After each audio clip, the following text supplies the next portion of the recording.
année 2023 dans laquelle nous sommes, ce que nous avons prévu, dans les grandes lignes évidemment, nous allons continuer à travailler sur le cadre réglementaire, aussi bien relatif au code du numérique que la loi sur la radiodiffusion numérique.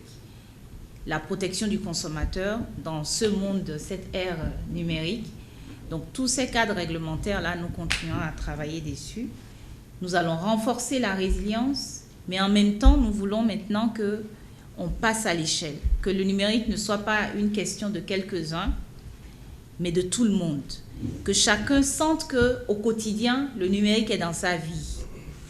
C'est pour ça qu'en début de cette année, nous avons rencontré par exemple les fournisseurs d'accès à Internet pour évoquer avec eux les difficultés relatives à justement une plus large adoption de l'Internet dans les foyers, dans les entreprises, et qu'on puisse s'entendre sur la bonne façon de le faire pour qu'on atteigne cet objectif.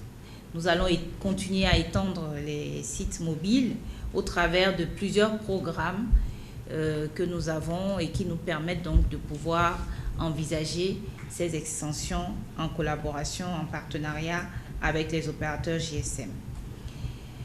Le numérique au service des autres secteurs d'activité, le secteur agricole, le secteur de la santé. Je sais que beaucoup des PTF sont engagés dans ce type d'appui donc à mes collègues des autres secteurs. Nous avons aussi des réformes. Vous savez que nos projets sont catalysés la plupart du temps par des réformes. Et deux des réformes que nous avons, dont je vais parler, nous allons commencer leur mise en œuvre cette année.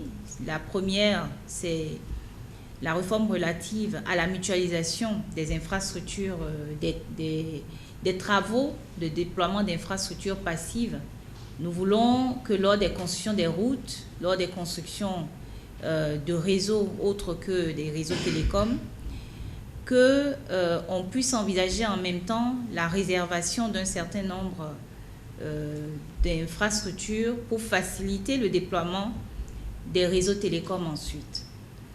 Donc l'idée, c'est de créer un guichet multisectoriel qui nous permette d'aborder ensemble ces travaux de façon à ce que nous puissions faire des réservations pour faciliter le déploiement plus tard de nos réseaux de télécommunications.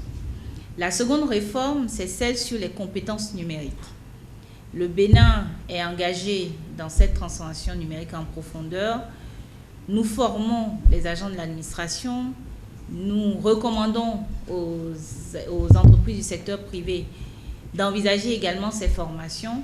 Et donc, à un moment, il faut qu'on s'assure, même qu'au niveau des établissements universitaires, scolaires, de formation professionnelle aussi, eh bien, tout le monde soit formé.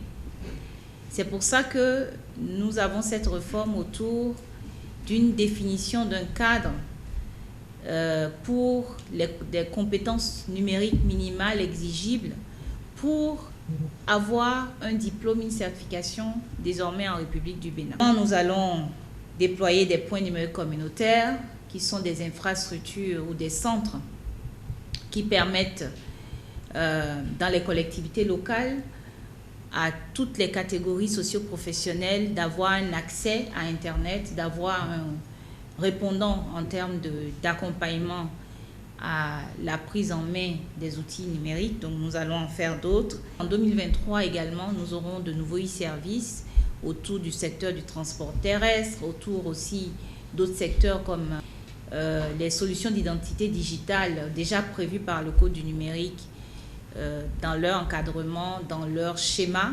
Nous allons également faire en sorte que nous puissions avoir des mesures d'audience qui nous permettent d'organiser également le secteur de la publicité. Et vous le savez, nous aurons une nouvelle chaîne qui sera lancée cette année, donc la chaîne A+ Bénin. Donc le secteur des médias va aussi connaître évidemment la mise en service, comme je le disais, officielle de la TNT, avec l'entrée des décodeurs que nous avons aujourd'hui effectivement sur le territoire.